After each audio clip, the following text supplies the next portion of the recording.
The last thing Adrian said to Johann before he disappeared, he said without looking up. And it was 3 words long. Handle it yourself. Then the glass door swung shut between them, and the man he had been sleeping with since February was gone for a year and a half. He came back eventually. Back onto the roster, saying good morning like a stranger, and Adrian took it, because he had given up the right to anything else. And then, on an ordinary Friday, crossing the arrivals hall at the North Terminal, he saw him at the barrier waiting on a delayed island service. Johann was pushing a stroller, one of the wide ones, and there were 2 babies asleep in it under the same blanket, one with a fist against the other's arm. There was an alpha walking beside him, close enough that his hand sat on the handle next to Johann's, and Adrian had never seen him in his life. Adrian stood still in a moving crowd and did the arithmetic, and every number he had came out wrong. Before we dive in, let me know in the comments where in the world you're watching from.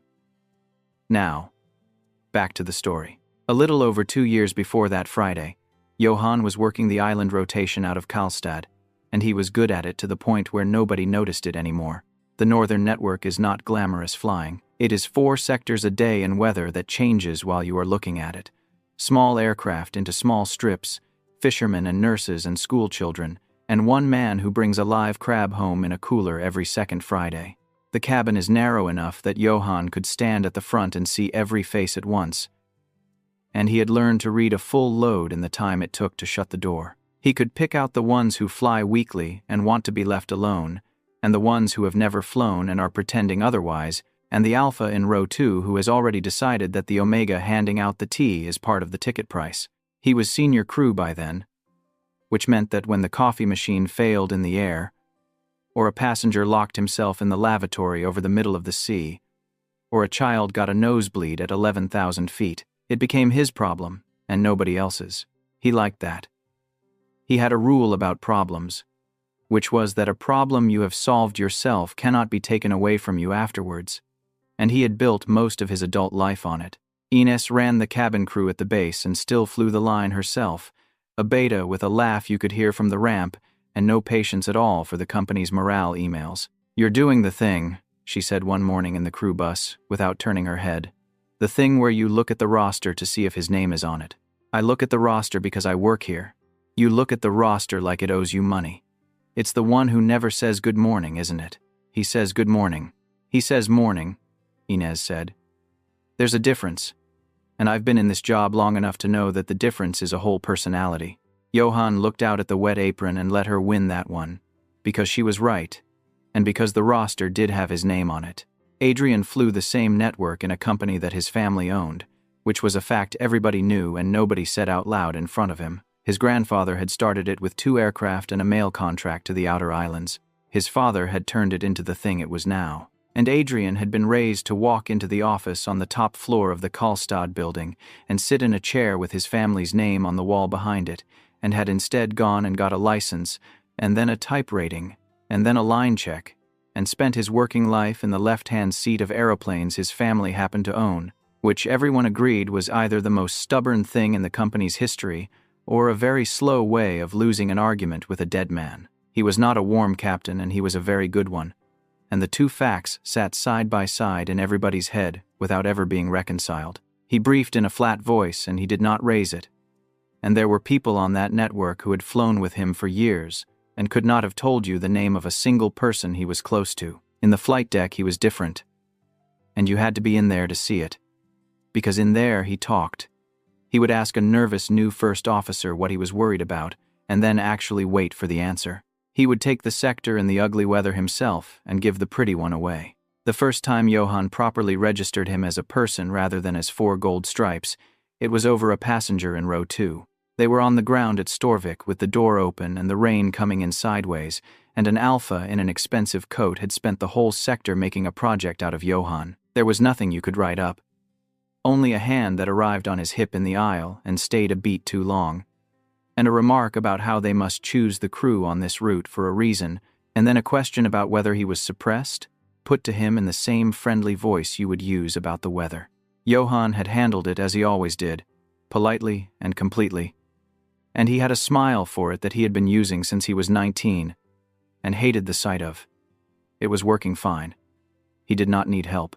And then Adrian came down the steps from the flight deck with his jacket over his arm and stopped in the aisle beside row 2 and said, in the same voice he used for fuel figures, that the gentleman would be leaving the aircraft first and that ground staff would be meeting him and that he would not be traveling with the company again. The man started to say something about who he knew.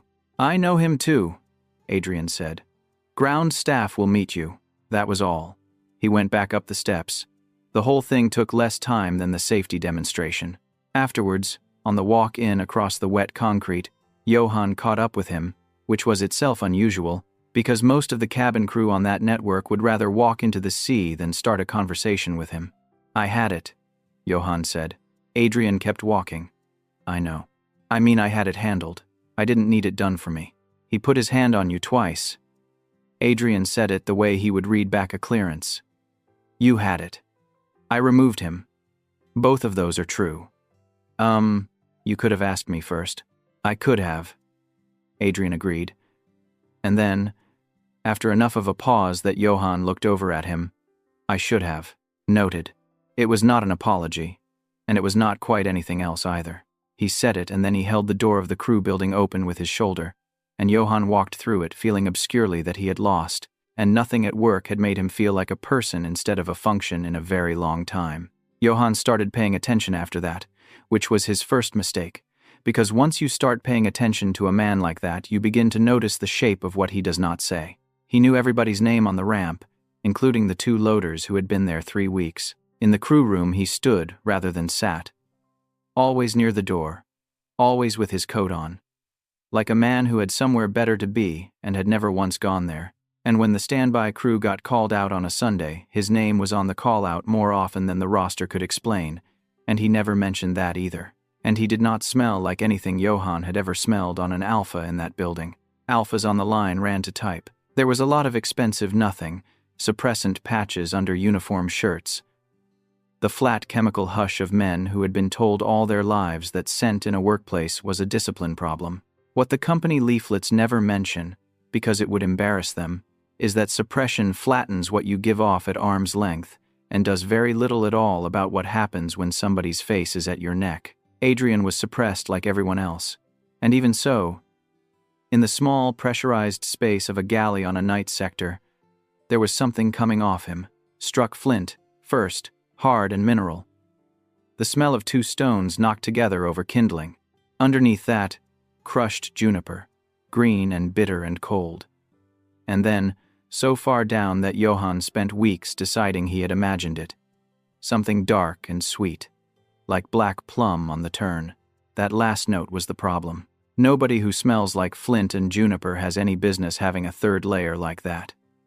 And Johann lay in a hotel bed in Ness one night, entirely sober, and understood with real irritation that he wanted to find out what it did when the man was not suppressed. It always comes back to the weather up there, in the end. And it did that February. They went out on the late rotation in the middle of February with a forecast that everybody in ops was already unhappy about. And by the time they were airborne off Storvik, the cloud base at Karlstad had come down through the floor, and by the time they got there, the crosswind was outside the limits, and the alternate had gone the same way. Adrian took them to the only strip on the whole northern network that was still open, which was a single runway at the top of a fjord with a fishing town at the end of it, and he landed the aeroplane on it in a way that made the first officer laugh out loud with relief. Then the town, and the one hotel, and the news from ops that nothing was flying anywhere until the front went through. There were 9 rooms. There were 11 of them, counting the passengers who had nowhere to go, and the company had no contract in that town and no way of getting anybody anything better, so the sums took an hour and ended where they always end, which is with the crew 2 to a room and the passengers in the rest. Inez took the first officer's room because she had known his mother, which left Johann standing in a corridor with a bag he had packed for a day trip, looking at a captain who was looking back at him with an expression that gave away nothing at all. "There's a couch," Adrian said. "There is. It's not a good couch. I've slept on worse," Johann said, and went in. He knew by then that he was going to have a problem, and he had been managing it quietly since the descent. His suppressants were in his other bag, which was in his flat, in a city he could not get to, because he took them at the same time every evening, and had never in his adult life needed to think about it. The pharmacy in the town was shut and would stay shut until the boat came. He had worked it through twice on the walk from the aircraft and come up with the same answer both times, which was that missing one evening does nothing to most omegas and does something to some of them, and that he had never found out which he was, because he had never missed one. He found out in the worst part of the night. He woke up on the bad couch under a blanket he did not remember pulling over himself, and his skin hurt, not sore, but awake. In a way, skin is not supposed to be. Every place the wool touched him, reporting in at once. His mouth was dry. There was a low pull behind his hip bones like a hand closing. And the room, which had smelled of old radiator and salt when he lay down, now smelled overwhelmingly of one thing, which was flint and juniper, and, underneath both of them, wide open and unmistakable, the dark sweetness he had spent weeks telling himself he had invented. Adrian was sitting on the edge of the bed in a shirt he had not buttoned, with his forearms on his knees and his head down, breathing carefully. "Your bag," Johann said, and his voice came out wrong, low and slow, like something else was using it. "On the aircraft." Adrian did not lift his head. "That's not what I asked. It's early." A long breath. 2 weeks early. Maybe 3. It does that sometimes when the schedule goes to pieces. He raised his head then, and his eyes had gone dark, and the flat professional thing he wore over his face had slid about an inch. "I'm going to sit in the corridor. It's minus something out there. Then I'll be cold," Adrian said. "And that will help." He stood up. That was the point where the sums stopped working for both of them, because when he stood up he came through the trailing edge of the air between them and Johann's body, which had been quietly building towards something since the descent arrived. It came up through him in a slow wave that started under his ribs and went out to his fingers, and he heard himself make a sound he had never made in front of another person. Adrian stopped where he was. His hand was on the back of the chair, and the wood was creaking. "How long since your last dose?" he said. It came out as a checklist rather than a question. "Since yesterday evening." "Then this is a breakthrough. It'll be short." He said it like somebody reading instructions out loud to himself because his hands have stopped working properly. 12 hours. A day. It's not a full cycle. It can't be. You've been suppressed. For years. End. "Fantastic," Johann said. "That's very reassuring. I feel a lot better." "Johann, you've never said my name before." He got himself upright on the couch, and the room tilted, and he put his hand flat on the wall to stop it. "You've called me crew. You've called me the cabin. You've said morning to me for 2 years, and you pick right now too." "I'm going to go and sit in the corridor," Adrian said again, "and in the morning I'm going to call ops and get you a doctor off the boat, and neither of us has to say anything about this ever again." He got as far as the door. He got his hand on the handle, and then Johann said his name. Once, not asking for anything, just saying it. And Adrian stood with his back to the room and his forehead against the door and said, in a voice that had lost every stripe on it, "Say it again and I'm not going to be able to leave." Johann said it again. What he remembered afterwards, when he had a lot of nights to lie awake and remember it in, was not the part everyone assumes.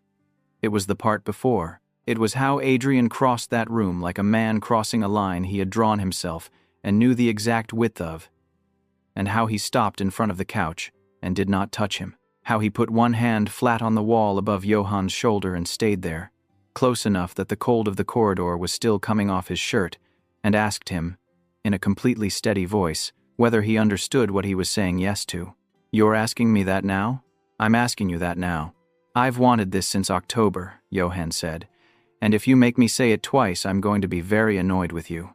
Adrian made a sound that was almost a laugh, and it broke in the middle, and then his mouth was on Johann's throat. There was nothing careful about the next part. His hands came up under the hem of Johann's shirt and spread flat against his back, and the shock of it went straight up Johann's spine, and he arched into it before he had decided to. Adrian's mouth moved from his throat to the hinge of his jaw to the soft place under his ear, and stopped there, and breathed in, and swore quietly against his skin, and Johann understood that he was smelling him properly for the first time, and that it was doing to him exactly what the flint was doing to Johann. Birch sap. Adrian said, against his neck. And something sour. Cherry. Is that a complaint? It's not a complaint. His hand slid up Johann's spine, and Johann's whole weight came off the couch to follow it. There's a green thing under it, like nettles when you crush them. Stop cataloging me. You don't even know what you smell like. Adrian went still against his throat. Nobody knows what they smell like. Flint, Johann said. 2 stones knocked together over kindling. Then something green and bitter unshidder, like juniper. And underneath both of them, right at the bottom, something dark and sweet that you have absolutely no business having. He got a hand into Adrian's hair. All. Rightna. All. I have stood next to you in a galley for 2 years. Ask me anything. Adrian did not say anything for a moment. Give the last one a word. Plum, Johann said, on the turn. I've been doing it since October, Adrian said, and lifted him. The couch was bad. The bed was not much better. They found out about both, and about the cold of the wall by the window when Johann ended up against it with Adrian's thigh between his knees and one hand fisted in the back of his shirt, and about what happens to 2 cents in a small, sealed room when neither person is suppressed and neither one is pretending anymore.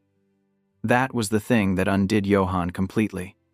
It was neither the flint nor the sap. Between them, in the warm air over the bed, the 2 of them made a third smell that belonged to neither of them, and there is no honest way to describe it except to say that it smelled like the first minute after a cabin door opens in a warm country. That opening, that impossible sweetness rolling in over the sill after hours of cold, dry air. Johann started crying at some point. Not from unhappiness. And Adrian stopped everything and then took his face in both hands and asked him what was wrong. And Johann said, "Nothing is wrong, that's the problem," and pulled him back down, and the storm went on hammering at the window until morning. The breakthrough burned out as Adrian said it would, quickly, in a fever that broke somewhere before dawn and left. Johann wrung out and clear-headed and lying with his cheek on a stranger's chest. Adrian had phoned ops at some point in the dark and stood himself down for the week, which is a thing a captain does perhaps twice in a career and never explains, and there was a relief crew coming up on the morning boat. That is where it should have ended. It nearly did. He woke to gray light and the sound of a boat engine somewhere down in the harbor. And Adrian was already awake, on his back, looking at the ceiling with the flat morning face back on. Johann felt the change in the room before a word was said, and he had enough experience of being carefully let down that he got in first. "You don't have to do the speech," he said. "There's a speech? There's always a speech. It's usually about how it would be difficult at work." Adrian was quiet for a moment. "It would be difficult at work. I know. I'm the one it would be difficult for. You're a captain, and your family owns the aeroplane, and I'm the person who does the tea. That's not." Adrian stopped, started again, and it came out worse. "I don't do this. Not because of the aeroplane. I'm not good at it. I've had exactly 2 relationships in my life, and I ended both of them without noticing I was doing it, and the second one told me on the way out that living with me was like living next door to a man who was very good at his job. That's a horrible thing to say to someone. It was accurate." He turned his head then and looked at Johann properly, and his mouth was doing something it had not done the day before. "I'm away, more than I'm here. When I'm not flying, I'm in a room with lawyers arguing about my father's shares. I can't give you a Sunday. I can't give you a Christmas. If I say I'll be somewhere, I will genuinely mean it, and there is a real chance I will not be there. So what can you give me?" "Layovers," Adrian said. Johann lay there and looked at the water stain on the ceiling of a hotel in a fishing town, and understood that he was being offered exactly half a loaf by a man who was at least honest enough to weigh it in front of him, and that he was going to take it. "Fine," he said. "You should think about it. I've thought about it. You talk a lot for a man with your reputation. Has anyone told you that?" Adrian did laugh then, properly, and it changed his whole face. And Johann filed that away in the part of himself that he was already promising he would not let get involved. "Layovers," Johann said. "Nothing at work. Nothing in front of Inez. She has radar. And when you're done, you say so with your mouth, not by getting quietly busy for a month. That's my one condition. That's fair. Say it back to me. When I'm done, Adrian said. I'll say so. He never did say it. That is the thing Johan would come back to later, over and over. In a cold kitchen at Ness with 2 babies and a laundry rack in front of the stove. Adrian never said it. He just went silent, on a Tuesday, in a corridor, and Johan spent a year deciding that silence had been the answer all along. The arrangement lasted the rest of that winter and all of the spring, and it was better than it had any right to be. Which was the danger. They were careful at work, which fooled absolutely nobody. Adrian went back to saying morning. Johan went back to running his cabin. And then the aircraft would go to bed somewhere at the top of the country, and there would be a knock on a hotel door.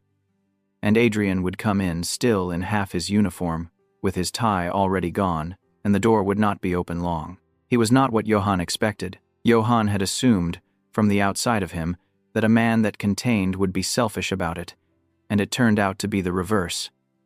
Adrian was greedy in a way that was almost entirely about watching. He liked to get Johan up against something and then stop, with his hands under his shirt and his mouth an inch off, and wait, until Johan swore at him and pulled him in himself. He liked the sound Johan made when he got his mouth to the gland at the side of his throat. And he went back for it so often that Johan started to feel it coming before he arrived. And once, in the galley of a parked aeroplane on the ramp at Ness with the ground power humming and the rain going over the roof, he pinned Johan between the trolley and the bulkhead and kissed him until Johan's knees genuinely stopped participating, and then said, against his mouth, "This was the thing you said we would not do." And Johan said, "Then stop doing it." And neither of them stopped for a while. He did the other thing too. The thing that undid Johan far more thoroughly than any of it. Johan mentioned once, in passing, on a night sector, that the standby flat the company kept for crew had a radiator that had never worked. He did not mention it again. 2 weeks later it worked. There was no note. And the maintenance log had a different building's job number on it. And Johan stood in that flat with his hand on a warm radiator and had to sit down for a minute. There was tea in the galley on his rotations, the specific one he liked, which the company did not stock. There was a text on the mornings the weather was going to close in. Never chatty. Just the ceiling and the wind and the word sorry if it meant his rotation would go long. And there was a night in Storvik when Johan came off a horrible sector with a passenger who had died in row 6 of something nobody could have stopped. And Adrian did not say a single comforting word to him about it, and instead sat on the floor of the hotel room with his back against the bed for 4 hours while Johan talked, and then made him eat. "You're being very nice to me," Johan said at some point that night. "I'm being normal to you. That's a low bar, and you know it. I've worked with alphas my whole life. Normal is not what I get." Adrian did not answer that. His hand was in Johan's hair, and it kept moving.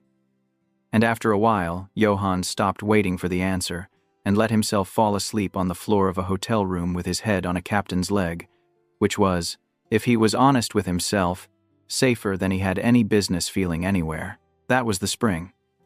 He had agreed to want less than he wanted, and he was good at it, and he was very good at not looking directly at the 2 or 3 facts that would have spoiled it. The first fact was Enos, who was not stupid. "I want to say something," she said in the crew bus at the end of April, "and then I want to never say it again. You've got a thing with the captain. I don't care that you've got a thing with the captain. I care that you've got the kind of face on you that people get when they've decided to be reasonable about something." She looked at him then, and her voice came down. "You're not a reasonable person, Johan. You're a person who pretends to be reasonable so nobody has to be inconvenienced by you. There's a difference, and one day it's going to cost you." He's honest with me. Honest isn't the same as there, Johan. She faced front again. "That's it. That's the whole speech. I'm going back to hating the roster." The second fact was that Adrian did not, at any point, ask Johan a single question about his family. He knew Johan had a brother. He did not know where. He did not know that Bram had raised him after their mother died. That Bram had a boat, and a bad shoulder, and a fixed opinion about people from the mainland, and that Johan had spent his whole adolescence being the youngest person in every room and the one who was always being decided about. Adrian did not know any of that, and the reason he did not know it was that he had never once asked. And the reason Johan never volunteered it was that volunteering would have been a claim, and he had agreed not to make claims. And the third fact was the shares. Adrian's father had died the previous year and had left the company in a shape that kept a great many lawyers in work. And the person on the other side of that argument was his father's sister. Verena chaired the board. She had run the commercial side for 2 decades while her brother took the credit. And she had a view about Adrian that she had never bothered to hide, which was that a man who insists on flying the aeroplanes he owns is a man announcing that he is not serious. Johann knew none of the detail. He knew only that once or twice a month Adrian would come off a rotation and go into a room in the Karlstad building and come out of it gray. "Is it bad?" he asked once. "It's family," Adrian said, which was an answer, and Johann let it be one.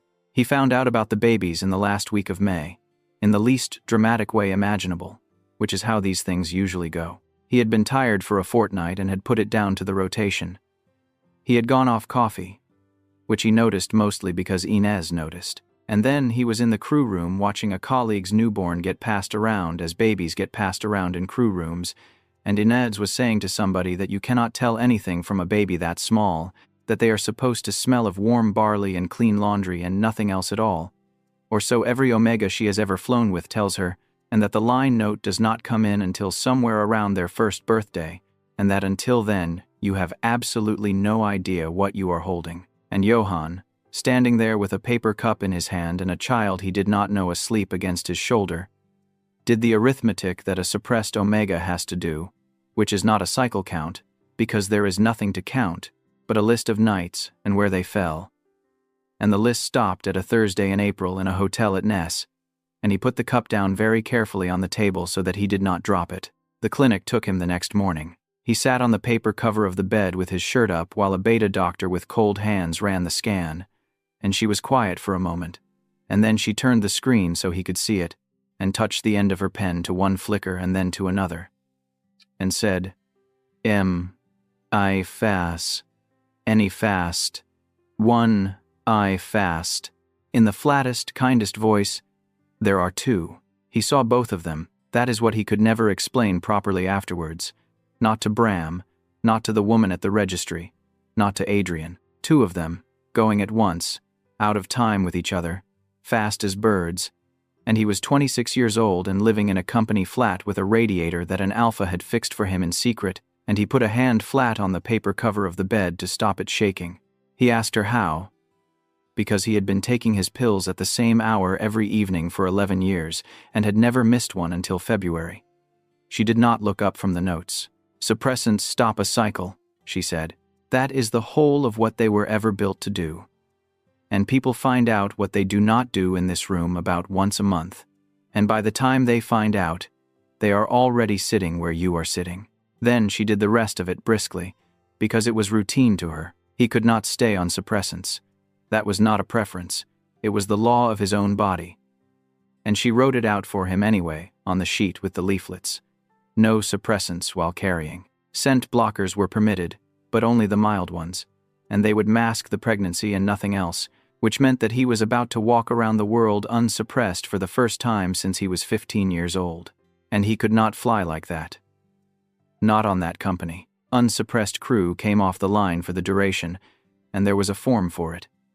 And the doctor's letter went to occupational health in a sealed envelope that operations never opened. And the form itself, which said only that a member of crew required a temporary exemption, had to be countersigned by one of the flight operations managers, and there were 4 people in that building who could sign it, and one of them was Adrian.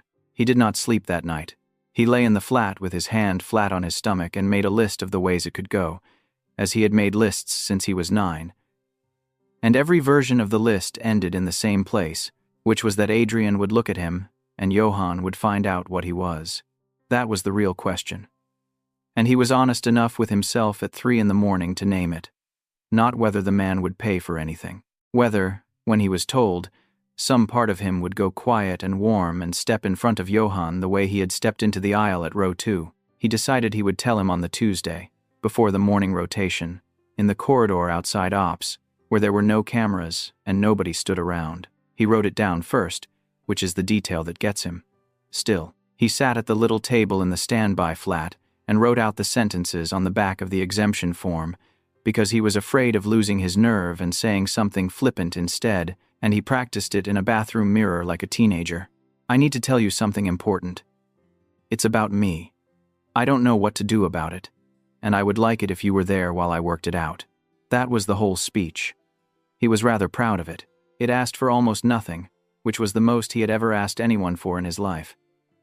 And then, it was Tuesday. Out at the far end of the runway at Storvik that morning, in the dark, on a surface with ice under the standing water, the night mail rotation came off the end of it. Not badly. By the standards of the things that happen at the top of that country, and are still happening in May. The aircraft went off the end and down the bank toward the water, and the nose gear folded and the flight deck floor came up, and the whole thing came to a stop at an angle in the dark with the beacon still turning. Nobody was killed and nothing caught fire, which is the only part of it anybody in the industry ever repeats.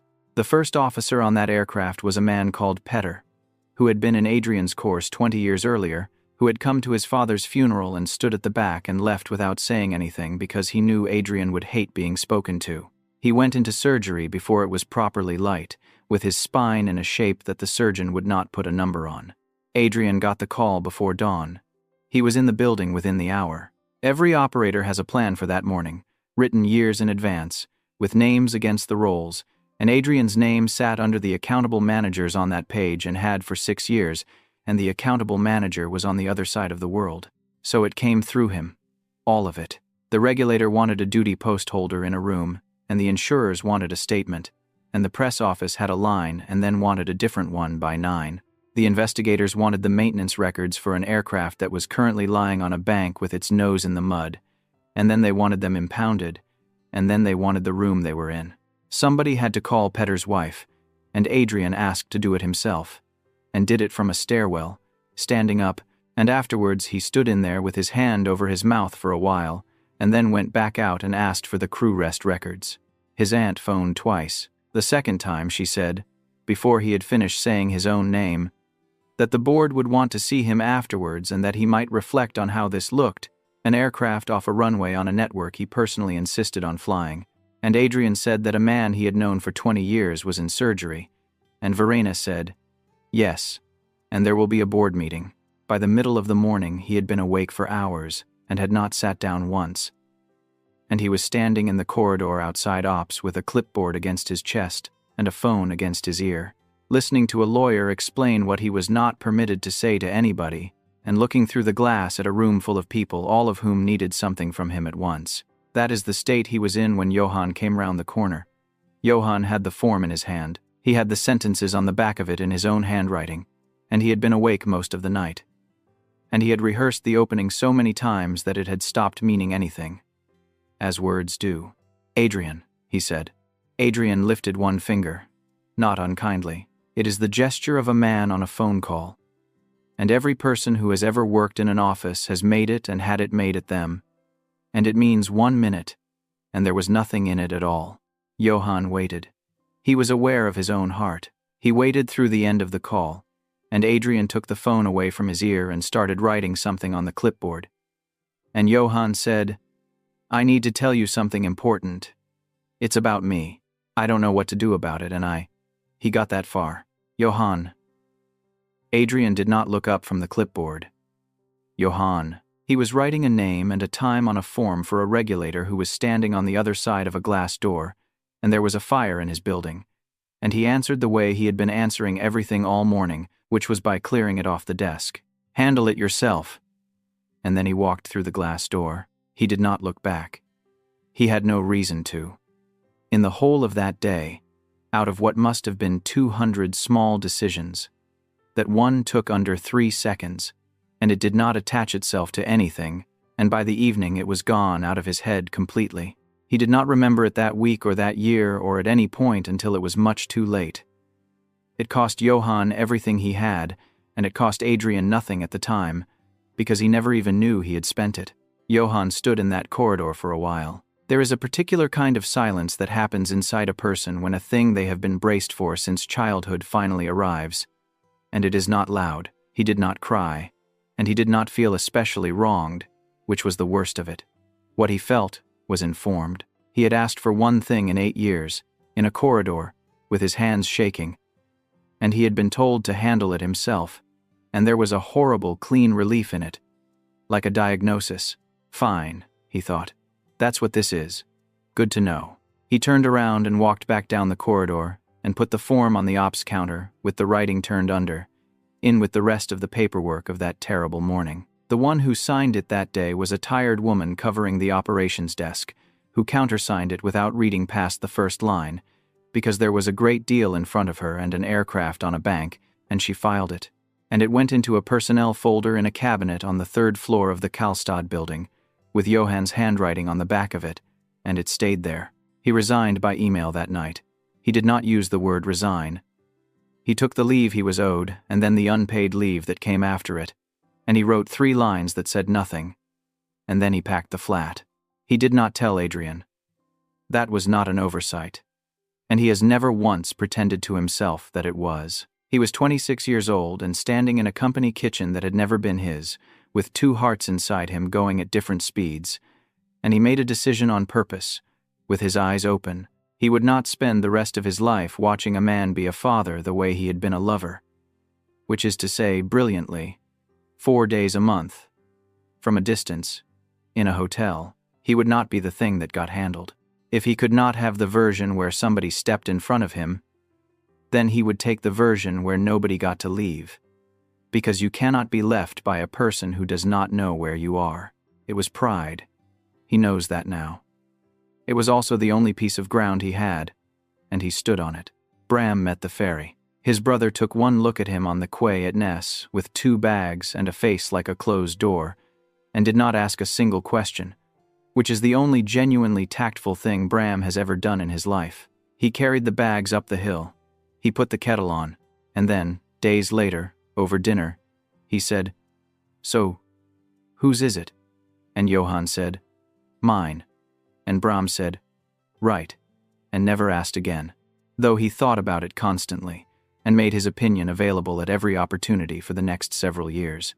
The pregnancy was hard. 2 of them always is, and Johann was carrying them unsuppressed, which is its own strange education. For the first time since he was 15, he walked around a town smelling like himself, birch sap and sour cherry and that green nettle underneath, and people's faces changed when he came into a shop, and he learned in his 20s what other Omegas learn in their teens, which is that the world has an opinion about your body that it will share with you unprompted. He was sick until the 5th month.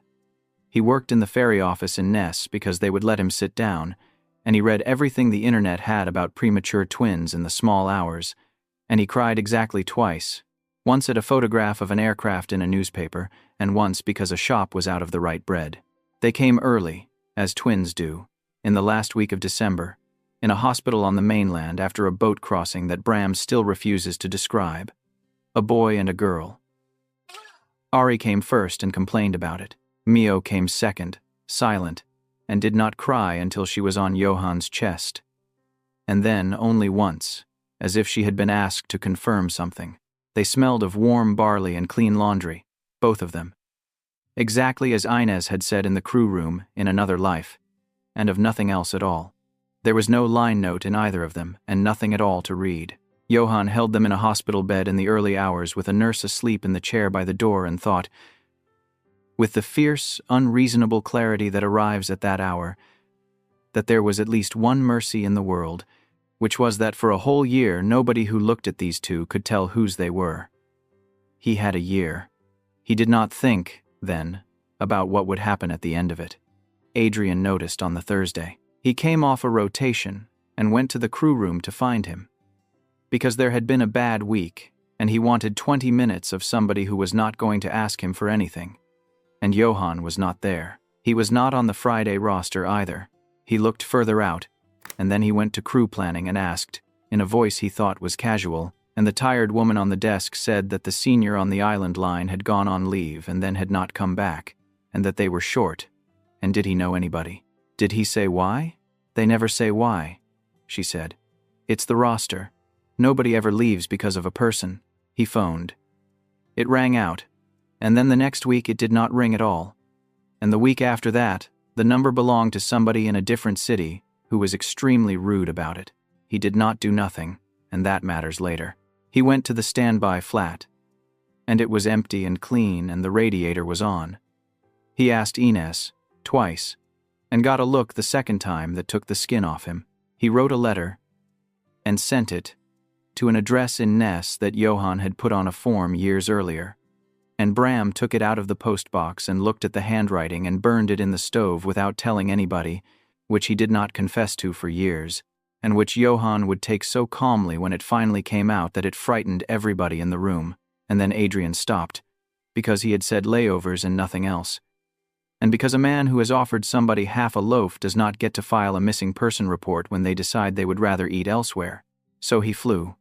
That was that year, and most of the next. He flew a great deal, and he sat in rooms with lawyers, and his aunt tightened her grip on the board one committee at a time, and he let her, because arguing with Verena required a version of himself he only had in the flight deck, and in the middle of it, slowly, in a way he was too tired to notice for months, he became somebody he did not recognize. It started with the tea. The company did not stock it, and he had been buying it himself and having it put in the galley on Johan's rotations, and he kept doing that for weeks after Johan left before he registered that he was carrying tea onto an aeroplane for a man who no longer worked there. He stood in a galley at Ness with a box in his hand and stood there long enough that a loader put his head in and asked him if he was all right. Then it was the weather. He would look at a morning chart and start composing a message before he remembered. Then it was the whole of it, all at once, on a night sector in November with an empty jump seat and a first officer who did not talk. Adrian sat at 11,000 feet over black water and understood, several months after anybody watching him would have, that he had not been having an arrangement. He had been having the only relationship of his adult life that had ever cost him anything, 4 days a month, in hotels, with a man he had never once asked a question about, and he had built it that way on purpose so that it would not count. And then it had counted anyway. He did not fall apart. Men like Adrian do not, and that is its own problem. He simply got quieter, and better at his job, and worse at every part of his life that was not his job. And if you had asked anyone in that building whether the captain was all right, they would have said yes, and been wrong. Johan's year was not spent lying awake thinking about Adrian, because Johan's year did not have a spare hour in it. Twins are not two babies, whatever anybody tells you before they arrive. 2 babies would be twice the work. Twins are weather. Ari slept if he was held and screamed if he was not. And Mio slept anywhere and woke the instant her brother started, so that the two of them ran a relay through every night for months, and Johan learned to make a bottle with his eyes shut and one shoulder.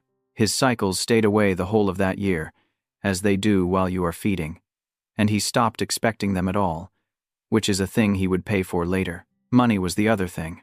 He had savings that lasted until spring and then did not. He did shifts in the ferry office and shifts in the shop, and Bram would not take rent and would also not stop making remarks about it.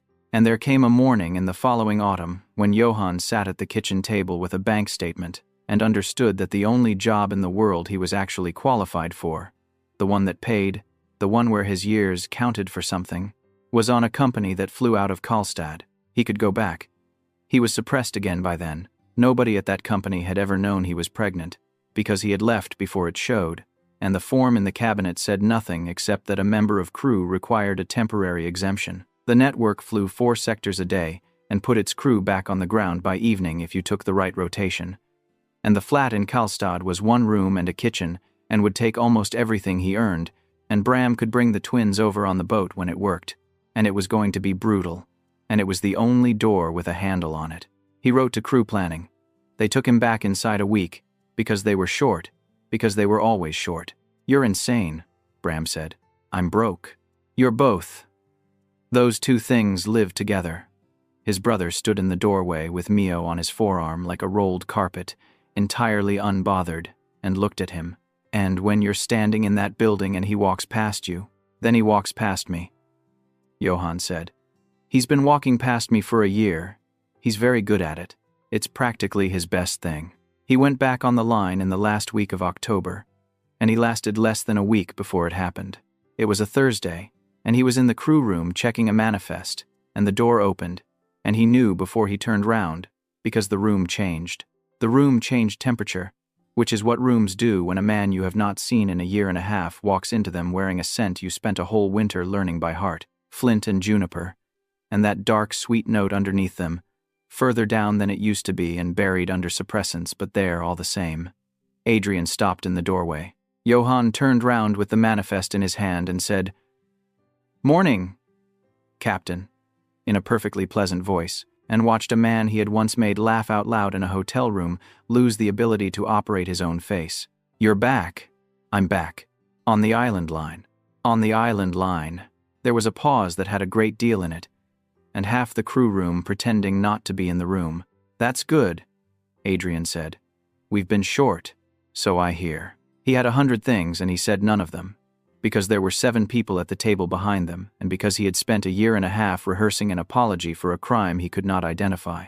And Johann picked up his bag and walked past him through the door, close enough that they both got a full lungful of each other, and neither of them broke stride, and afterwards Adrian stood in a crew room with his hand on the back of a chair for slightly too long. They flew together the next week, and the week after, and it was unbearable in a way that neither of them would have admitted to, under oath. Johann was professional to a degree that bordered on satire. Adrian briefed and flew and said thank you, and looked at him when he was not looking, and got caught doing it, and did not stop. Once, in the galley on the last sector of a long day, with the cabin lights down and the passengers asleep and the whole aeroplane humming, he came out of the flight deck for coffee, and there was not enough room for 2 people to pass, and neither of them moved. "Excuse me," Johann said. "You cut your hair." "That happens over a year." Adrian's hand came up and did not land anywhere. He put it on the bulkhead instead, above Johann's shoulder, in the exact position it had taken in a hotel room in a fishing town, and Johann remembered it in his shoulders before his brain caught up, and he heard his own breathing change and hated it. The galley was very small. The scent between them started to do the thing it did, that warm, impossible opening, coming up in the space between 2 people who were both, on paper, suppressed, and who were nowhere near arm's length. "Johann, don't," Johann said, and it came out steady, which cost him. "You had all that time to say something. There's a passenger in seat 1 who wants tea."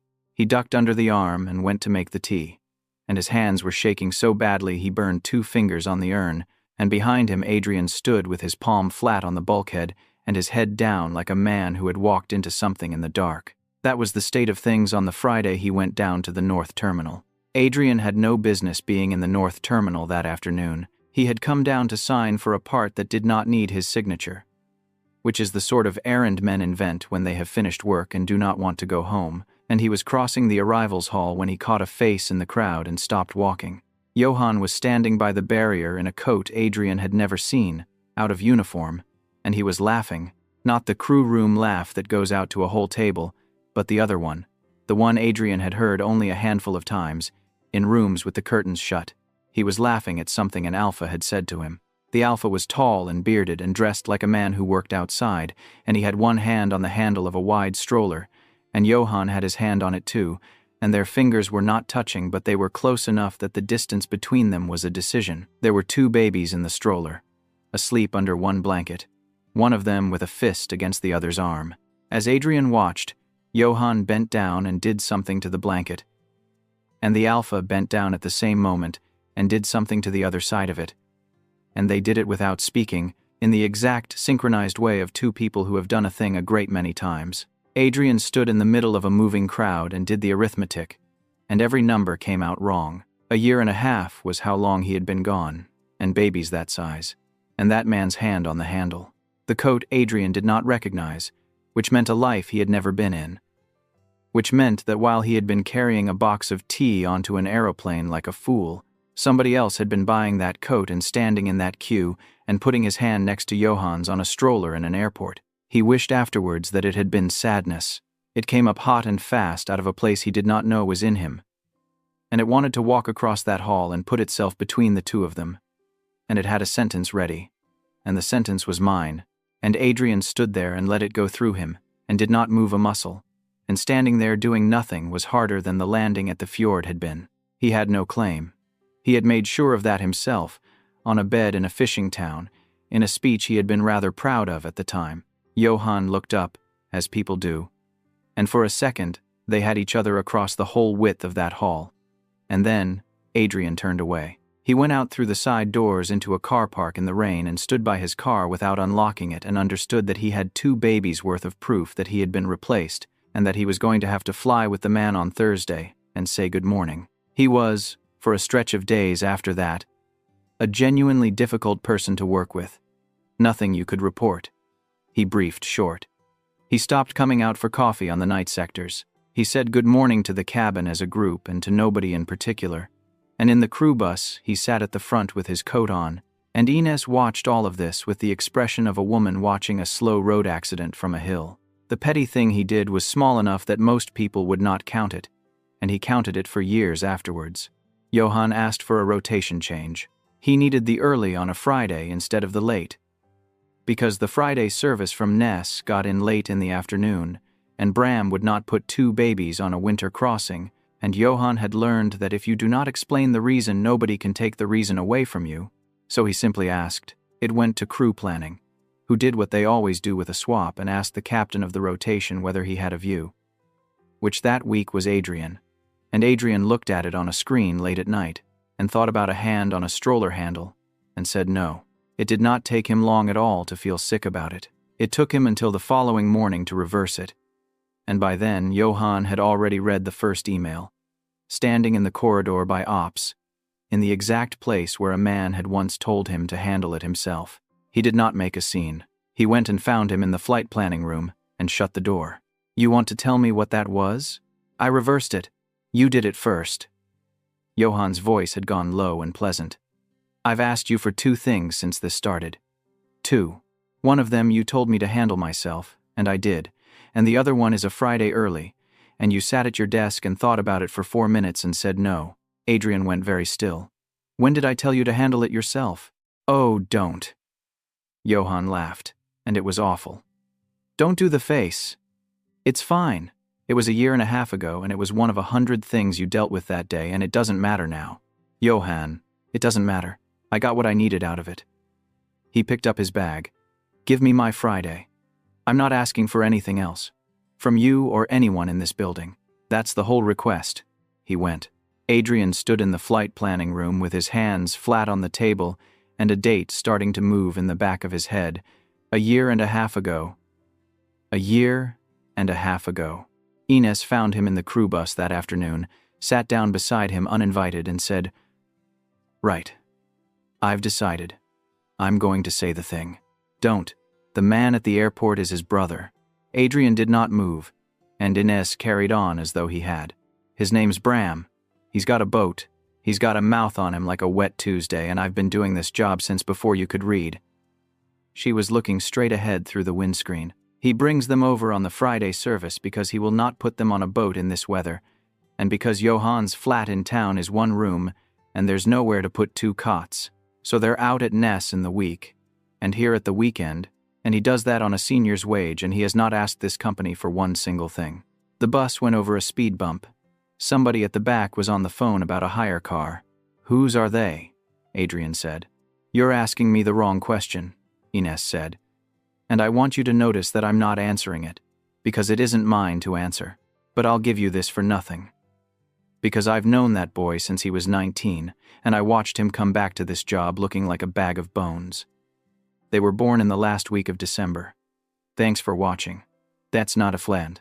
She got off at the terminal stop. Adrian sat on the bus until it reached the end of the route, and then he sat on it while it went back. He did not sleep. He went to the building before anybody else was in and up to the 3rd floor, where the personnel files live in gray cabinets that nobody has bothered to digitize because the network is small and the company is old. There is a version of what he did next in which a line captain opens that cabinet and never flies again, and he knew it while he was standing there with his hand on the drawer, and he opened it anyway. He knew what he was looking for by then.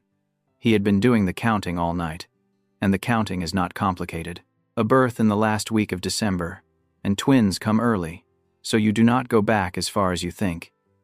And you land in the middle of a spring when a man was coming to his hotel room with his tie already off. He had told himself every story he could think of on that bus, and none of them survived contact with a calendar.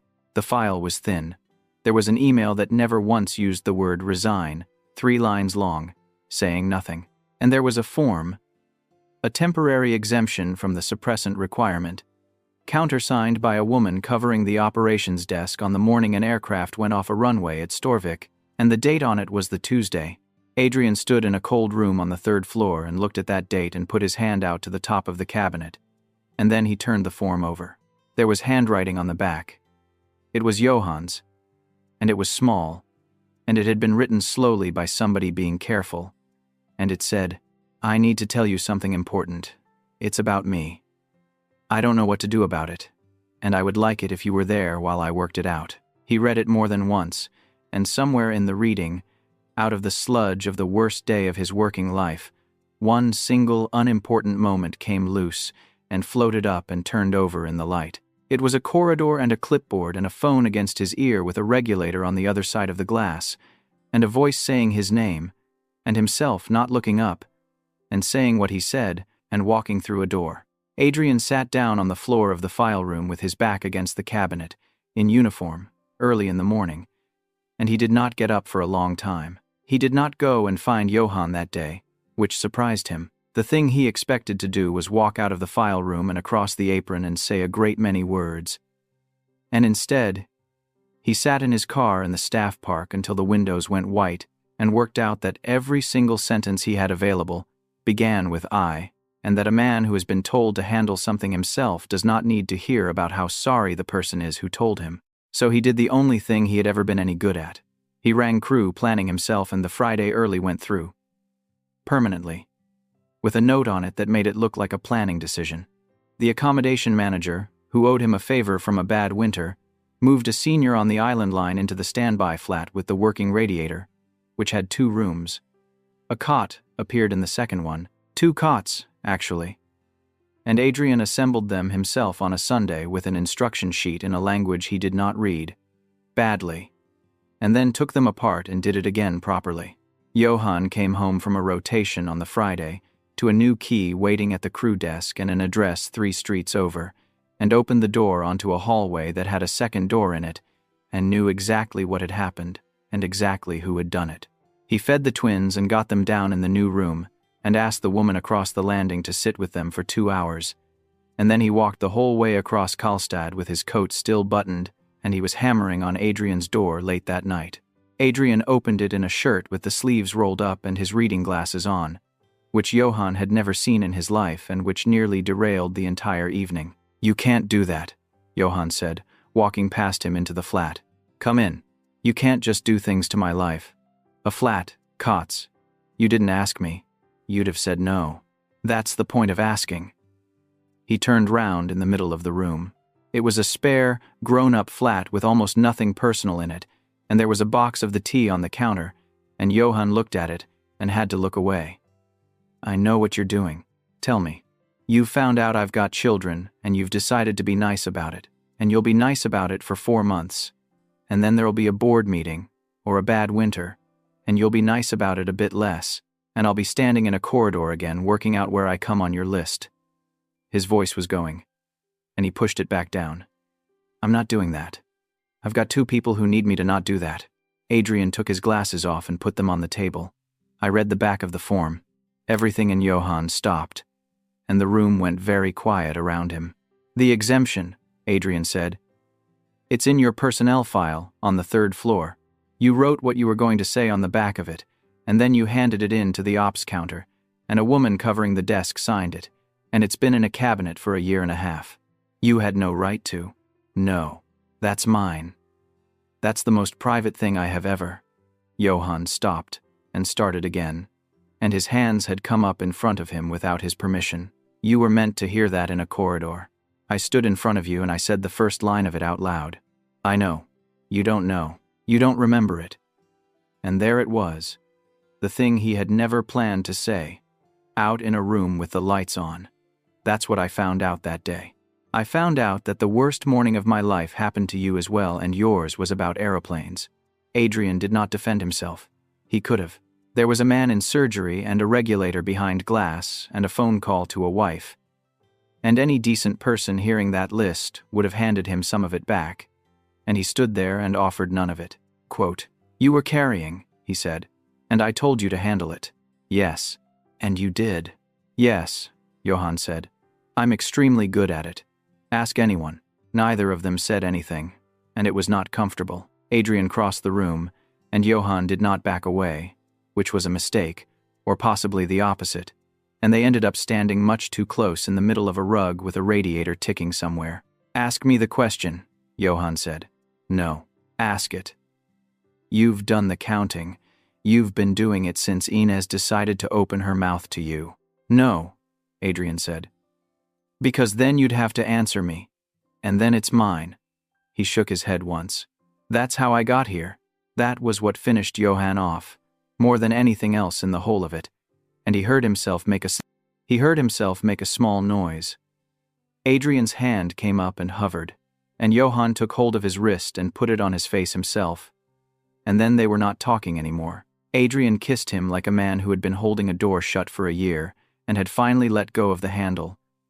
One hand at the back of his skull, and the other spread wide at the base of his spine, walking him backwards until his shoulders hit the wall. Johann got his fingers into the front of that shirt and pulled, and heard something give, and did not care. There was a year in it. There was a corridor in it. He bit Adrian's bottom lip hard enough to make him swear, and then dragged him back in, and Adrian's mouth went down his jaw to his throat and found the gland there and stayed, and Johann's knees quit entirely. Suppressed at arm's length is not the same as suppressed at this distance, and they had both known that for 2 years and never once said it out loud. The room filled up with flint and juniper and that dark plum note surfacing like something rising through water, and underneath it his own sap and cherry going sweet and open. And then the third thing, the warm door opening, that impossible arriving smell that neither of them owned. Adrian's hands were under his shirt, and Johann was up on his toes, and there was a sound coming out of him on every breath, and Adrian said, into his neck, in a voice that had nothing left in it at all, "Tell me to stop." "No. Johann, don't make me be the sensible one. I've been the sensible one for a year." Adrian lifted his head. He put his forehead against Johann's forehead, and they stood there breathing, and Johann could feel the man's heart going against his hand where he had it fisted in the ruined shirt. "If we do this tonight," Adrian said, "you'll get up at 5 and be in the crew room at 6 and tell yourself it was a mistake, because that's what you do. I know you. I've had a year and a half of nothing to do but work out what I had. So I'd rather have you angry with me in a month than have you polite with me on Thursday." He let go. He stepped back. He stood in the middle of his own flat with his shirt torn open and his hands at his sides, and Johann stayed where he was long enough that it stopped being about the shirt. "I'm going home," Johann said. "I'll walk you back." "You will not." "Then take the car," Adrian said, "and leave it outside your building, and I'll collect it in the morning." And he put the keys in Johann's hand and closed his fingers over them and did not hold on. Johann got as far as the door. "They're mine," he said, without turning round. "Whatever you've counted, they're mine, and I have carried them by myself since before they existed. And if you come near them because of a date on a form, I will take them somewhere you cannot find us, and I will be very good at that too." "I know. Say you won't." "I won't come near them," Adrian said, "until you ask me." The twins turned 1 in the last week of December, in the house at Ness, with a cake Bram had made himself and defended aggressively against all criticism. Ari put his whole hand in it. Mio watched him do it, and then reached out and pushed his elbow, which sent his face into it as well, and then looked at Johann with an expression of complete innocence that he has never once believed since. A week or so after that, the weather came in from the west and shut the sea. It was the sort of storm that people in that part of the country describe by naming the year, and it did what those storms do, which is arrive faster than the forecast and stay longer. The Ness crossing stopped on the Wednesday and nothing was flying into the islands either.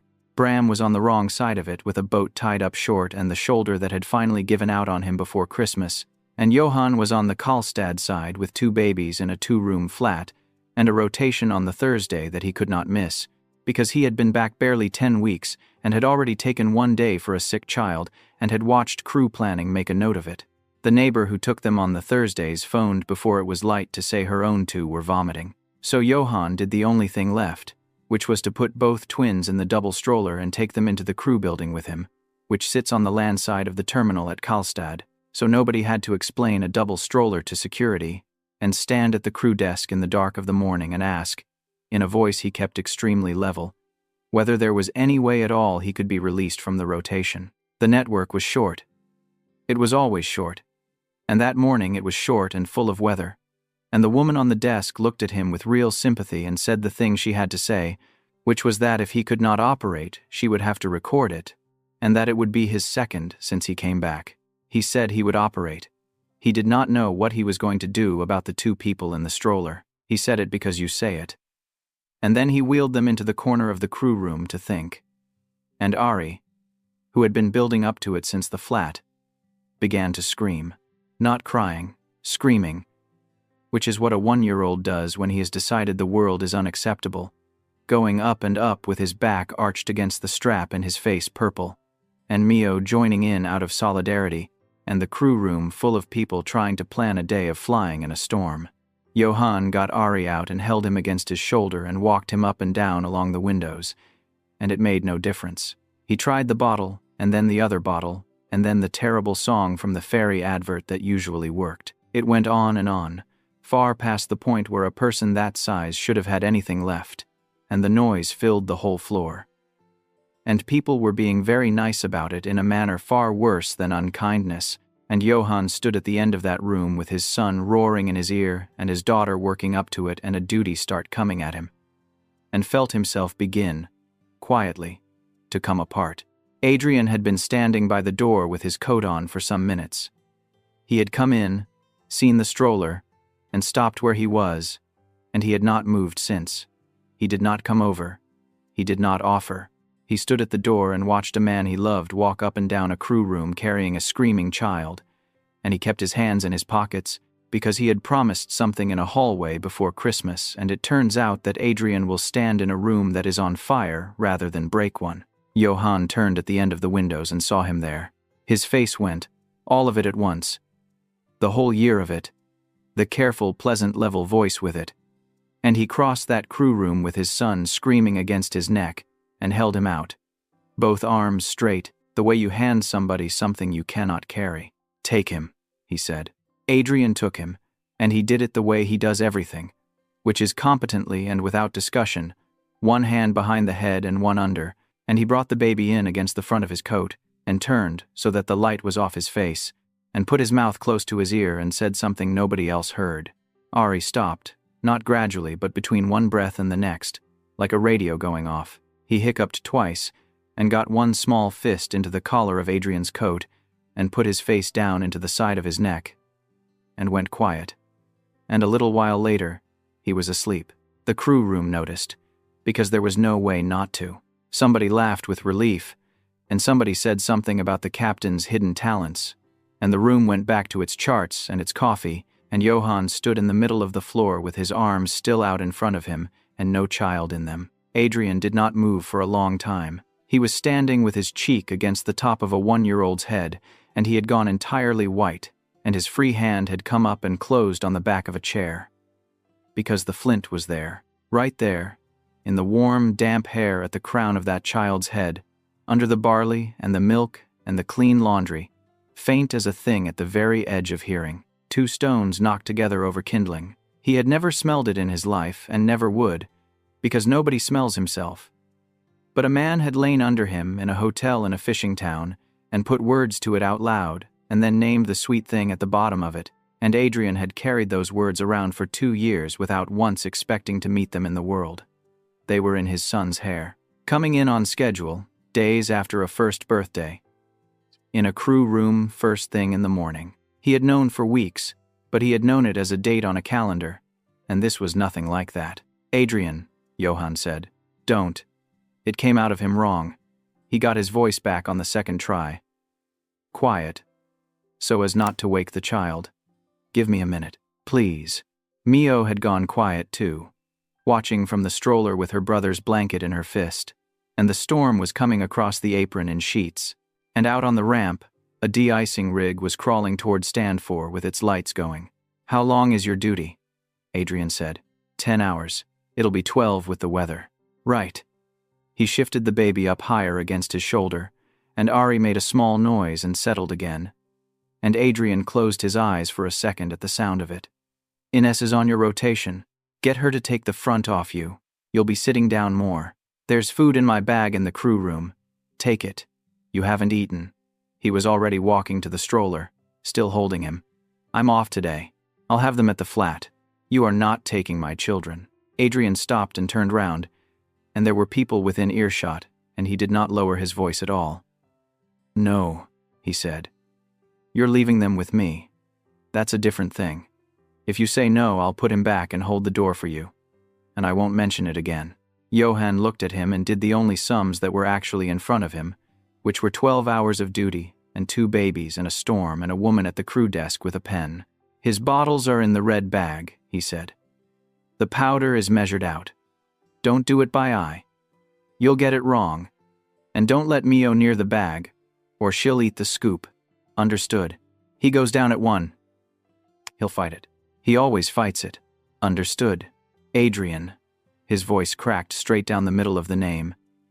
And he did not bother hiding it, because there was no version of this where he had any dignity left. If anything happens to them, nothing is going to happen to them, Adrian said. Go and fly. He went and flew. 4 sectors in a storm, with the aircraft doing things. Aircraft do in a storm. And a passenger who was sick twice, and a delay at Storvik that put them on the ground for an hour. And Johann did every part of it properly, and could not have told you afterwards a single thing about it. Adrian took 2 one-year-olds back to a flat with a working radiator, and before the middle of the morning had lost a sock, been bitten, and discovered that if you put a child down in a room with a bookshelf, the child will go directly to the bookshelf. He made the bottles by the measure. He got Ari down at 1, after a fight, by walking him up and down a hallway for the better part of an hour, with his hand on the back of his head. And then he sat on the floor of that hallway with his back against the wall, and a sleeping child on his chest, and a small girl asleep in a cot in the next room, and he breathed in the top of his son's head for a long time in the middle of the afternoon. That is where Johann found him late that night, in the dark, in the hallway, still on the floor, not asleep. Johann let himself in with his own key, and stood at the end of the hallway in his coat with the rain still on it, and looked at the 2 of them on the floor. He went down at 1, and again at 5, Adrian said quietly. He's been out since about 6. You've been sitting on the floor of my hallway all day. He wakes if I move. Johann slid down the wall opposite him and sat on the floor of the hallway with his knees up, and for a while neither of them said anything, and the radiator ticked, and the storm went on doing what it was doing out over the harbor. He smells like me, Adrian said. Yes. When did it come in? Around the birthday. Both of them. Mio's is stronger, if you want to know, and it comes up when she's cross, which is most of the time. Johann was looking at the skirting board. I sat in the bath with her a week ago, and I got a full lungful of you off my own daughter. And I have to tell you, I did not take it well. Adrian's hand moved on Ari's back, once, and stopped. Their names are Ari and Mio, Johann said. He was born first and he has never got over it. She sleeps anywhere and eats anything, and she's going to be a nightmare at 15. He is frightened of the Hoover. She is frightened of nothing at all, and before Christmas she went off the end of the jetty at Ness on her hands and knees because she wanted to see the water closer, and my brother went in after her, in his clothes, in December, with a shoulder that was already bad, and that is why he can't sail this week. He stopped, and swallowed, and went on, because once it starts coming out there is no good place to hold it. She was on antibiotics twice this winter. He had a hernia repaired at 4 months, in the hospital on the mainland. And I sat in that corridor by myself for 2 hours, and I had 1 contact in my phone. I wanted to call, and I did not call it. Johann, I'm not doing this to punish you. You asked what they're like. That's what they're like. He wiped his face with the back of his wrist. Roughly, the way you deal with weather. That's a year. There's no more to tell you, it's just that, over and over, and it's the best thing that has ever happened to me, and I have been so tired I've thrown up. Adrian said, I'd like to be there for the next one. The next what? The next corridor, he said. That's all I'm asking for. Not the flat, not the money, not anything with my family's name on it. Just, when you're sitting in a corridor at 2 in the morning, I'd like to be the person in the chair next to you. Johann put his head back against the wall and did not answer for a long time, and when he finally did, all he said was, "You can come on the boat on Friday." And Adrian breathed out and put his head back against the wall. It should have been the beginning of the good part. It was, for a fortnight. He came on the boat on the Friday. He was unspeakably bad at all of it and completely undeterred, and Bram met him on the quay at Ness with his arm in a sling and an expression that could have stripped varnish, and said, "So you're him?" And Adrian said, "Yes." And Bram said, "Right," and made him carry everything up the hill. But there had been people in that crew room first thing in the morning, and one of them had gone home and mentioned to somebody, over dinner, that the captain on the island line had taken a screaming baby off the senior on the island line and gone white doing it, and that the child had gone to him like it already knew him, and that story traveled as that story always travels in a company that size, and it was on the 3rd floor of the Karlstad building inside a week. Verena did not phone Adrian. That was the first thing that told him how serious it was. She sent a letter to Johan instead, by courier, to a flat whose address he had never given her, and it was 2 paragraphs long and very polite. It noted that the family had become aware of 2 children carrying the line note of the house, which is a sentence somebody was paid to make sound like an observation. It observed that no second parent appeared anywhere on the record, and that the parent who had carried them was unbonded. It proposed a meeting. The second letter came days later, and it was from a firm of lawyers, and it used a word Johan had to look up, and then another one, recognition, and then parentage, as in a direction for, which meant a test, which meant that the thing he had been holding shut with both hands for 2 years was going to be opened by a stranger in an office. Adrian did not contest it. There was nothing in him that wanted to.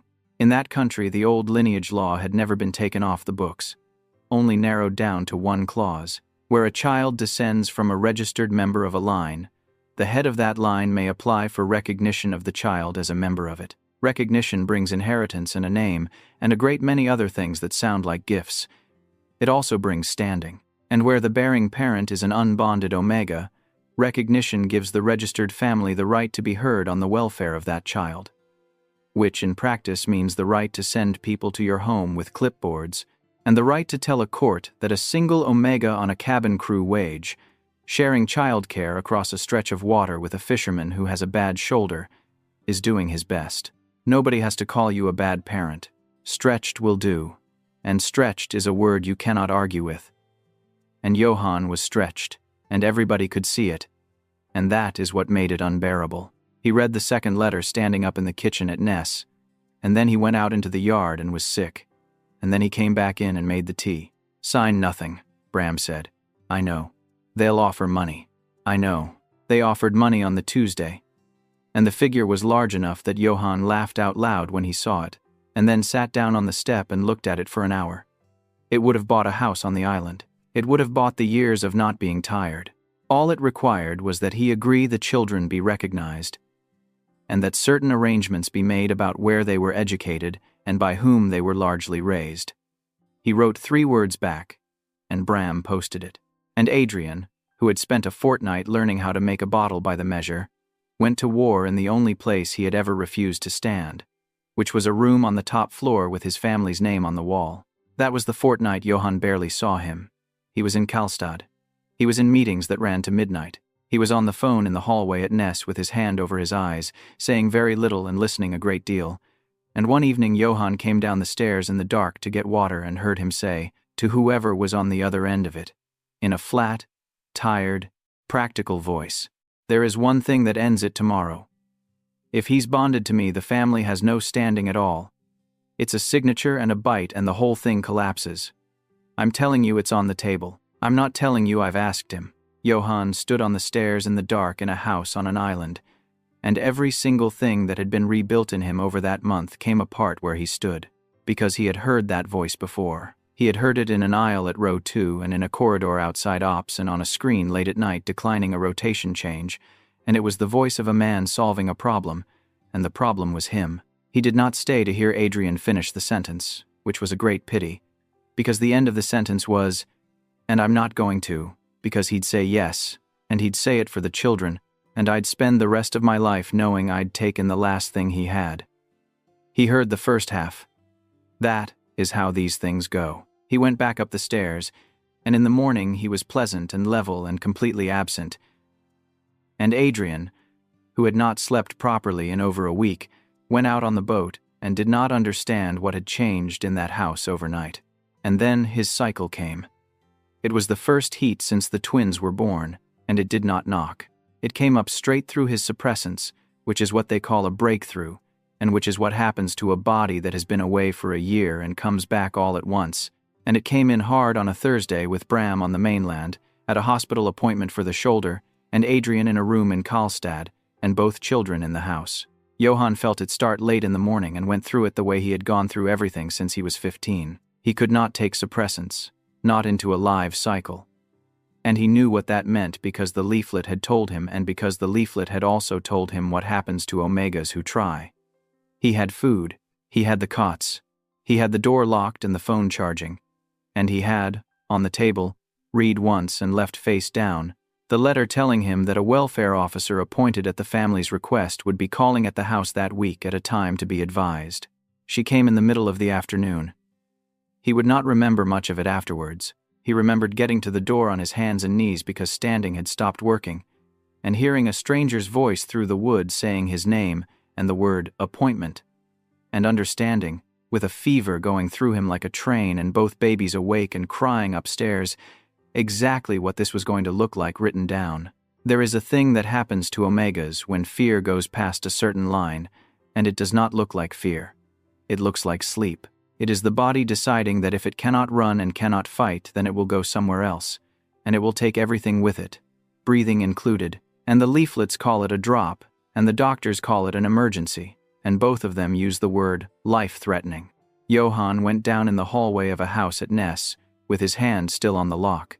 Adrian got there as the light was going. He had been on the mainland when the welfare officer stood at that door with 2 children crying behind it and nobody answering it.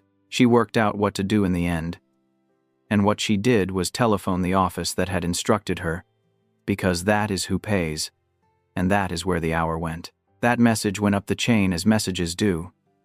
And somebody in a corridor in Karlstad said it out loud in front of the wrong man.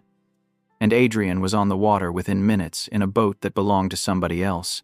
He broke the glass in the back door with his elbow. What he found in that hallway is the thing he does not talk about. Not to Johan, not to the doctors, not to his brother-in-law over a beer years later. He got him onto his side. He got the door open for the air. He put his own face down against Johan's neck and flooded the whole hallway with everything he had, because that is the only thing an alpha can do in that situation, and it is not nearly enough, and he talked to him the entire time in the flat, calm voice he uses on a bad approach, telling him where he was and who was there and that both children were upstairs and both were fine, over and over, while the ambulance came the long way round from the pier. Johan came back at some point on the way to the boat, not properly, but enough to get a hand into the front of Adrian's jacket and hold on. And Adrian held the hand there with his own and kept talking.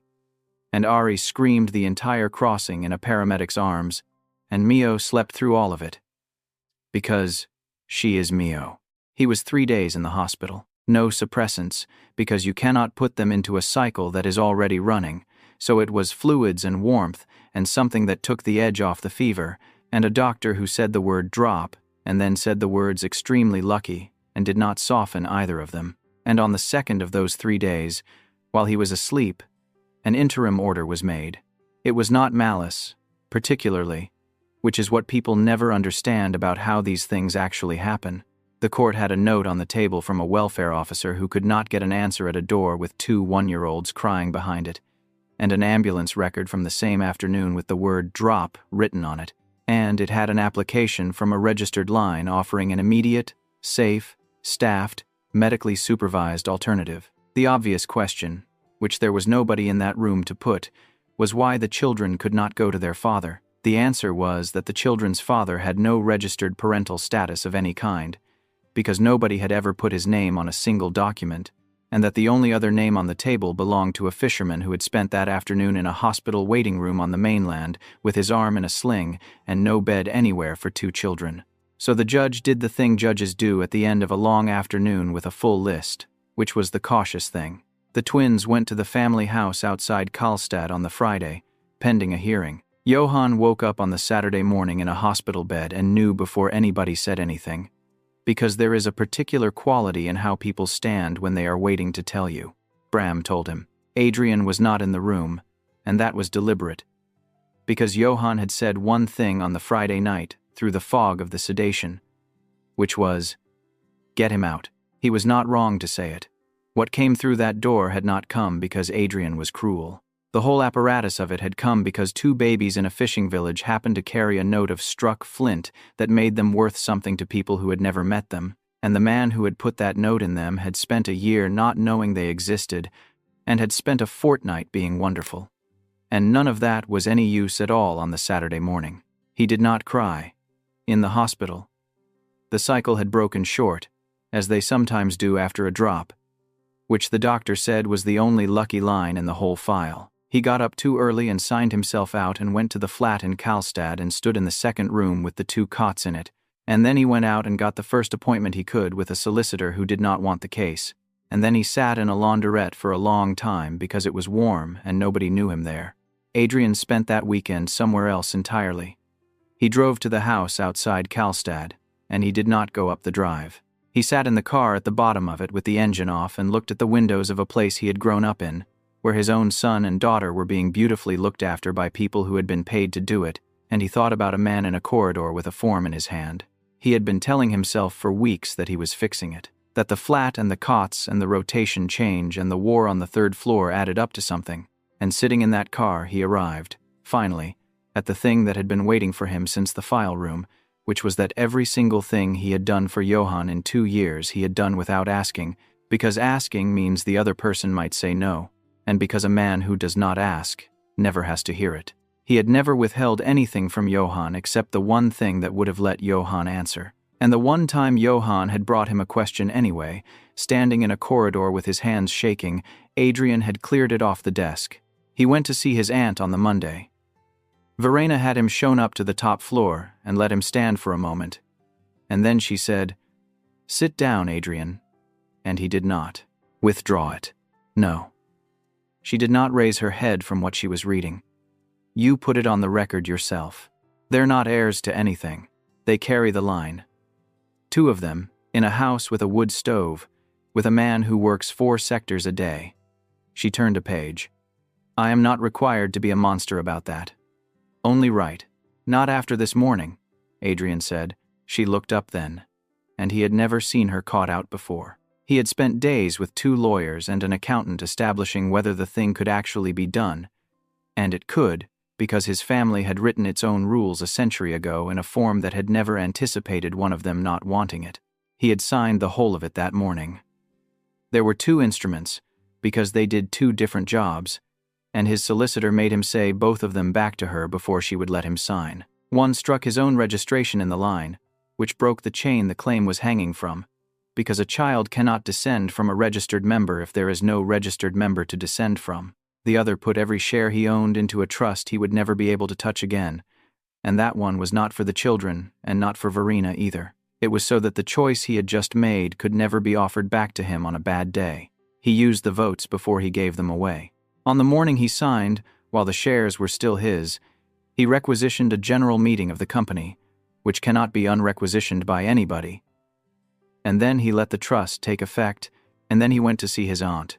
There's a general meeting called, he said. I requisitioned it this morning, while the shares were still mine, so it stands whatever you do to me now. You'll want to prepare. Adrian, you'll get a fair hearing. You'll get a great deal more than you'd have given him. He was already at the door. You spent 20 years running this company while my father took the credit, and I have never once said you were wrong about that, and I'm sorry it ends like this. But you sent a woman with a clipboard to a house on an island, and he was on the floor of that hallway for 2 hours, and if I had been an hour slower on the water I would have buried him. She did not say anything. There is no line, Adrian said. There's nothing to recognize. There are 2 children in your house who are worth nothing to you now. Your people can be in front of a judge by 4 to ask for the order to be varied on consent, and they can have them home to Johann tonight, and I would like you to pick up the telephone while I am standing here. He gave up the company that morning. He kept his license. He has flown as an ordinary line captain on the Northern Network ever since, on a captain's wage, and there are people in that building who still think he is mad, and he has never explained himself to a single one of them. They came home that evening in the back of a car with a woman from the family's staff who cried when she handed them over and said that the boy had not eaten properly in 2 days. Johann took them in the doorway of the flat in Karlstad, one on each arm, which is not a thing you can really do with 2 one-year-olds, and did it anyway, and stood in his own hallway, and shook. The hearing was the following week, and it went ahead even with the application withdrawn, because an order once made has to be taken off by the same hands that put it on. Johann had a solicitor by then, a tired man who had told him honestly that the paperwork was in his favor and that judges are people. He had also had a letter drafted for him to read out, and he had practiced it twice, and in the room, when it came to it, he put it face down on the bench in front of him because he could hear how it sounded in his own mouth. "I'm not going to read this," he said. There was a small silence. "I'm a senior cabin crew member. That's 4 sectors a day. I've been doing it since I was 18. I'm good at it." He stopped and looked at the wall for a second and made himself keep going. "The house at Ness has a wood stove because it's 100 years old. It also has my brother in it, and he went into the water in December for my daughter, in his clothes, with a shoulder that was already ruined. That's what the stove means." He lost the thread there for a moment. Nobody hurried him. "I was on the floor of that hallway because my cycle came straight through the pills and I couldn't take anything for it, because you can't put them into one that's already running. That's the one thing they tell you. I know how it looked. It looked exactly like the thing everyone has been saying about me since I was 15, which is that I'm a risk somebody ought to manage." His voice went on the word manage, and he stopped and started again. "I've been on my own with them since before they were born. That was my choice. It wasn't a good one. Their father would have come if I'd told him, and I didn't tell him. And that's mine to carry, not his.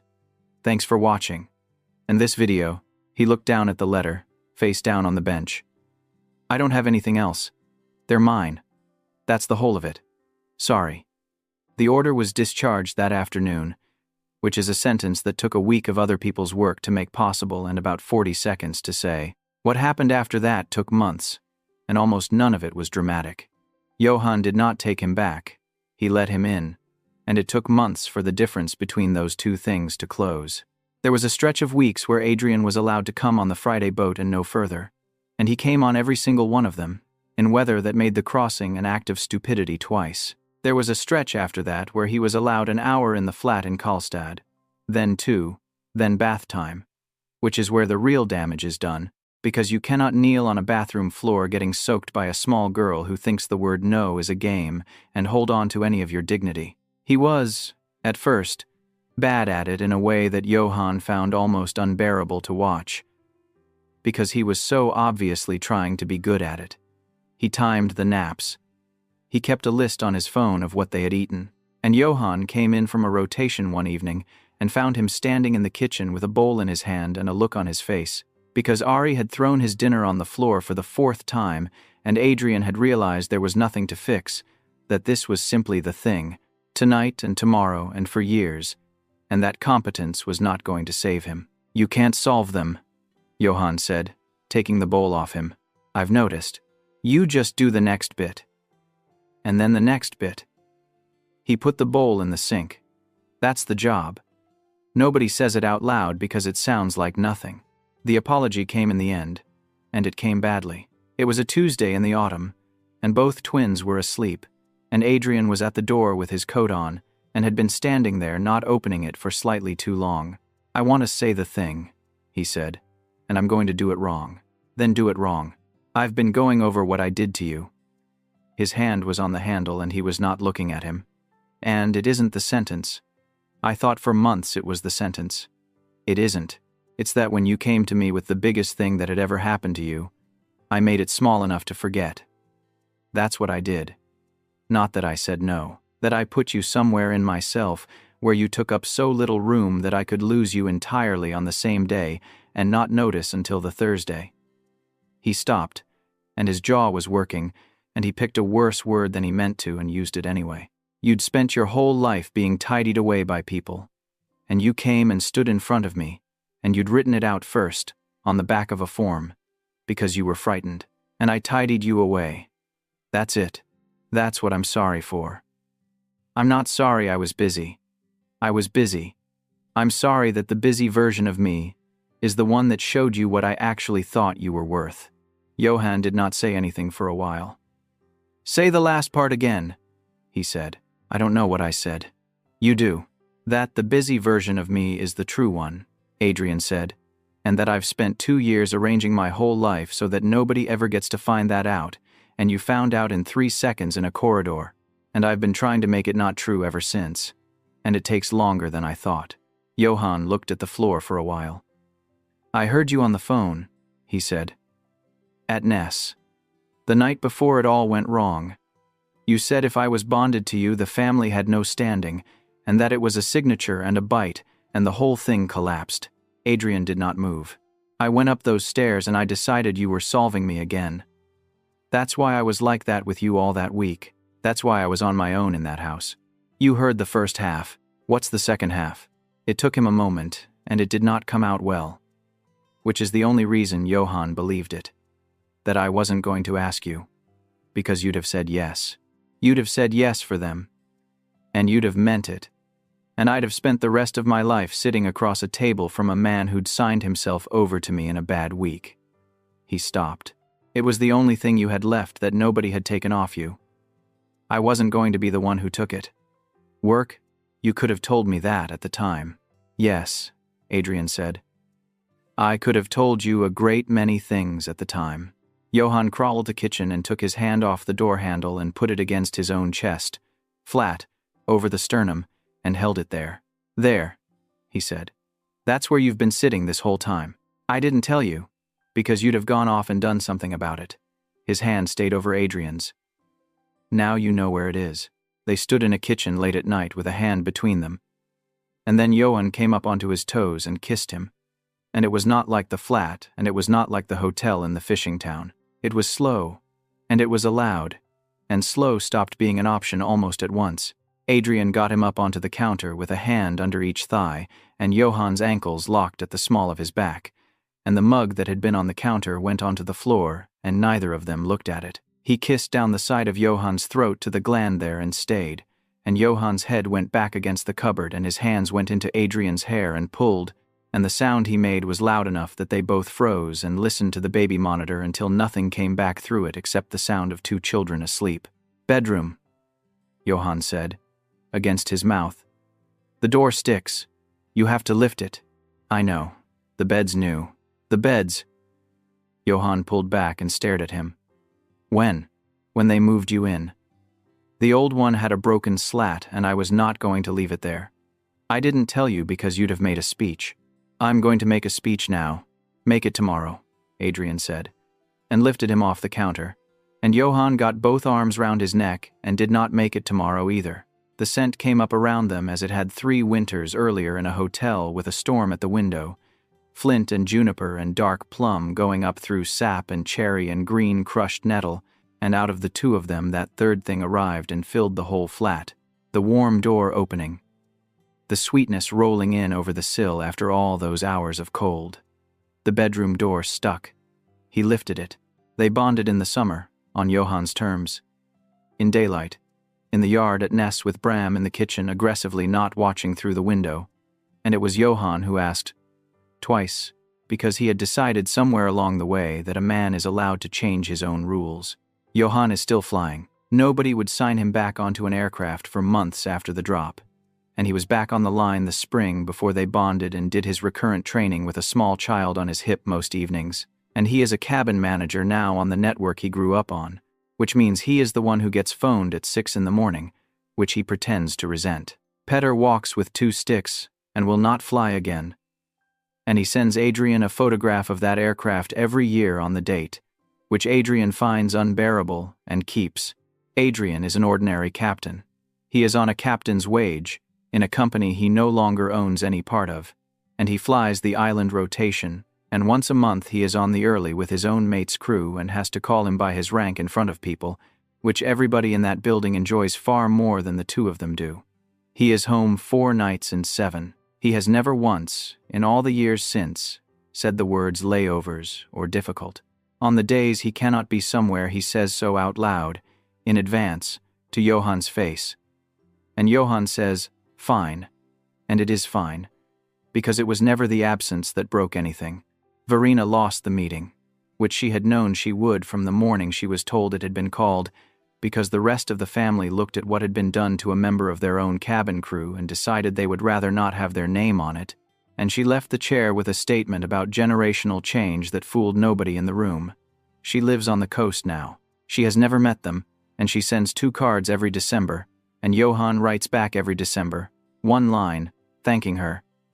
Because he has decided that the children will not inherit this from him either. Bram confessed about the letter eventually, on a Sunday, in the middle of an argument about something else entirely, and Johan put down what he was holding and said, "That is my post," and then made him say the whole of it out loud twice. He has never fully been forgiven, and he has never fully expected to be, and he still comes for the summer, and the twins call him by his first name in a tone they have learned from their father. There is a picture on the wall of the flat in Karlstad, and it is not a good picture. It was taken at the airport, at the barrier in the North Terminal, by Ines, who thought it was funny. Johan is pushing a wide stroller with 2 furious toddlers in it. Bram is on one side of the handle with his hand on the bar and an expression of open suffering. Adrian is on the other side of it in full uniform with his hat under his arm and his hand next to Johan's on the bar, having just come off a rotation, with his mouth doing something he has plainly not authorized. Adrian walks past that picture most mornings. He has told Johan he keeps it there to remind himself to ask the question. And that is true. And it is not the only reason. And he has never said the other one out loud. Mio has worked out that if she stands on the arm of the sofa, she can reach it, and she takes it down about twice a month. And every time she does, he puts it back on the same nail and says nothing to anybody about it. The end. Thank you for listening. If you enjoyed the story, tell me your thoughts in the comments. I'd love to hear from you.